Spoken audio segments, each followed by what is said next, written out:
Fala meu povo, estamos começando mais um vídeo. Dessa vez eu quero falar com vocês sobre Revolução Industrial.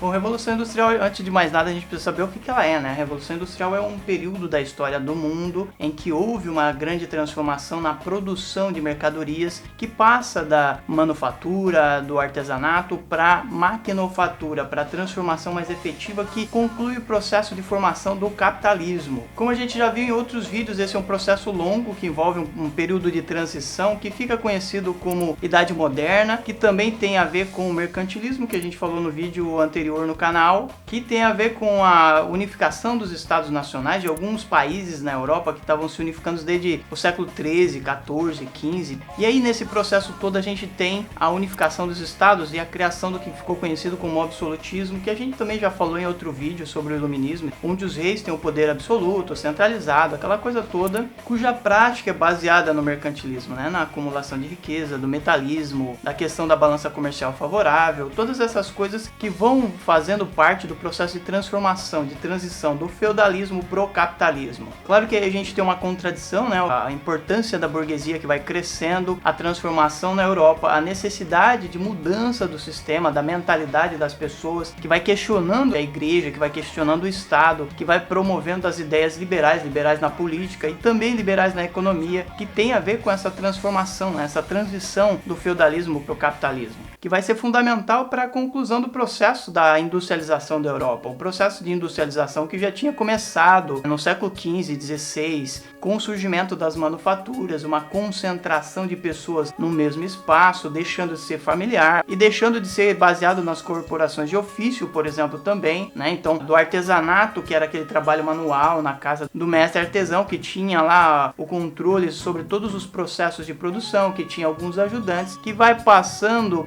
para a manufatura, para o processo de produção em um espaço. Aí tem a ver com a expansão marítima, tem a ver com a expansão do comércio no mundo, a necessidade de produtos para vender, né, para trocar com outras mercadorias no mundo, que faz com que aumente a produção ou surja a necessidade de aumentar a produção, que acontece basicamente na Inglaterra, na França e também na Holanda, né, nos chamados Países Baixos, o que não acontece de forma muito intensa, muito efetiva nos países que começaram as grandes navegações, que é Portugal e Espanha, né? Eles ficam atrasados nesse processo todo. E aí passam alguns países a assumir a dianteira, que é o caso da Holanda, que é o caso da Inglaterra especialmente, mas também da França. E aí nesse processo a gente tem uma contradição, né? Como eu falei, a contradição entre o regime absolutista do antigo regime e a necessidade de transformação da economia. A economia, para se transformar nesse processo, ela vai entrar em atrito com essa questão do absolutismo. E aí a gente tem uma coisa fundamental que vai transformar esse processo também ainda mais do que ele já vinha se transformando, que é a Revolução Inglesa, que acaba com o absolutismo na Inglaterra e instalam, a princípio, uma república que não dá muito certo com Oliver Cromwell, que depois se torna uma monarquia parlamentarista, e aí o poder do parlamento, o controle do parlamento sobre a política, o governo do parlamento e assim por diante, e também um ganho efetivo de participação, se não política, pelo menos econômica, da burguesia. E aí a gente já tem uma experiência liberal, de um Estado liberal, pelo menos liberal dentro do território inglês. Ainda existe um controle por parte do Estado inglês do comércio que acontece fora das fronteiras do Reino Unido, da Grã-Bretanha, etc. Mas dentro do país há uma liberdade de iniciativa, ou começa a existir uma liberdade de iniciativa que favorece o surgimento ou o ganho de poder da burguesia inglesa. Isso faz com que surjam mais fábricas, mais manufaturas, isso faz com que a economia inglesa cresça ainda mais do que ela já vinha crescendo. Ela já controlava os mares e controlava o comércio mundial de certa forma. Uma grande parte do comércio mundial, a partir do século XVII, passa a ser controlado pelos ingleses. Então só aí a gente tem uma série de questões que favorecem os ingleses. E é justamente esse reino que vai fazer a Revolução Industrial.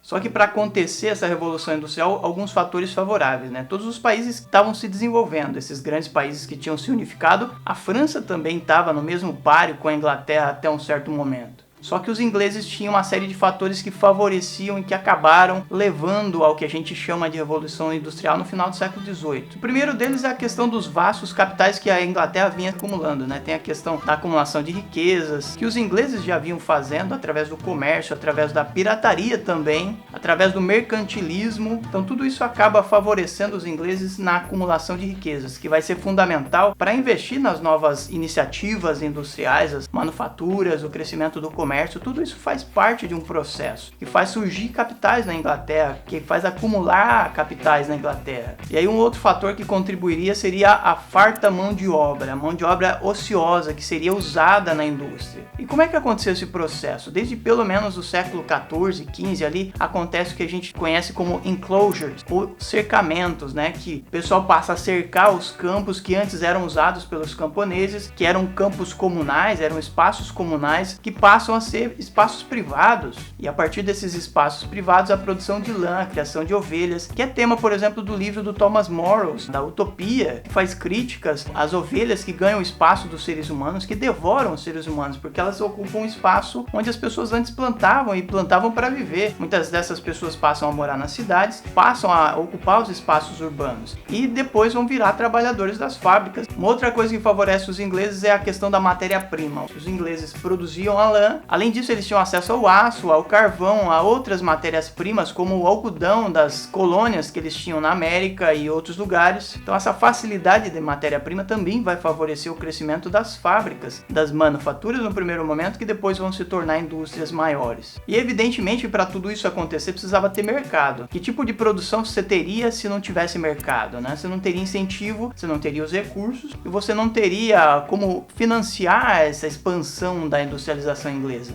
E os ingleses tinham um mercado interno, tinham um mercado externo também. Então eles usavam tudo isso a seu favor, evidentemente. E tudo isso acaba levando a um aumento cada vez maior da produção inglesa. E o outro fator eu já falei, né? Que é a questão do liberalismo, né? A liberdade de comércio, a liberdade de produção, de iniciativa por parte dos ingleses, que já aumenta no século XVII, mas principalmente no século XVIII. A segunda metade do século XVIII é a época do liberalismo econômico, ou do liberalismo clássico do Adam Smith, por exemplo. Existe uma discussão entre se o Adam Smith influenciou a industrialização ou se ele foi influenciado. De qualquer forma, ele faz parte desse processo, né? Com o seu livro A Riqueza das Nações, por exemplo, a gente tem a teorização da melhoria da produção através da divisão do trabalho, através do trabalho que gera riquezas, né? Que vai contra os fisiocratas, por exemplo, que diziam que a terra gerava riquezas. E por último, para concluir esse processo, a gente tem as inovações técnicas, tanto na agricultura, para a produção agrícola, com o surgimento de novos equipamentos e ferramentas, novas técnicas de plantio, a melhoria da produção, o aumento da população, consequentemente, e também a questão principalmente técnica, no sentido da invenção das máquinas a vapor, que substituiriam a energia humana, a energia animal. A partir daí, a partir da década de 1760, 1770 e aí vai para frente, a gente tem o surgimento dessas máquinas cada vez melhores, cada vez mais eficientes, cada vez mais rápidas na produção e que acabam também depois tomando emprego de muita gente, o que gera uma série de revoltas que a gente pode falar em outro vídeo, né? Que, por exemplo, os quebra-máquinas. De qualquer forma, com a invenção das máquinas a vapor, a gente tem a conclusão do processo. A Revolução Industrial se torna uma realidade na Inglaterra no primeiro momento. E depois ela vai se espalhar no século XIX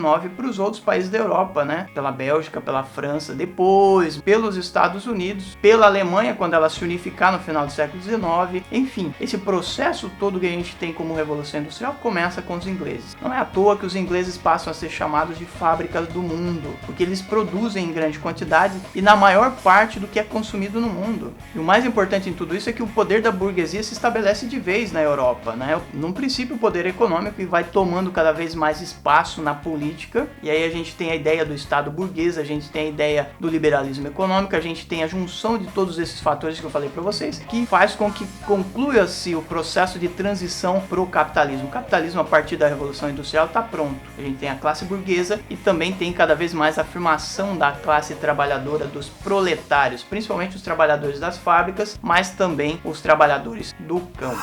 Beleza? Espero que vocês tenham gostado de mais esse vídeo. Se vocês gostaram, curtam, compartilhem. Se quiserem e puderem, apoiem o nosso canal. Isso é muito importante para ajudar a gente a se manter, porque dá trabalho para fazer esses vídeos. A gente se vê no próximo vídeo. Um abraço para vocês e tchau!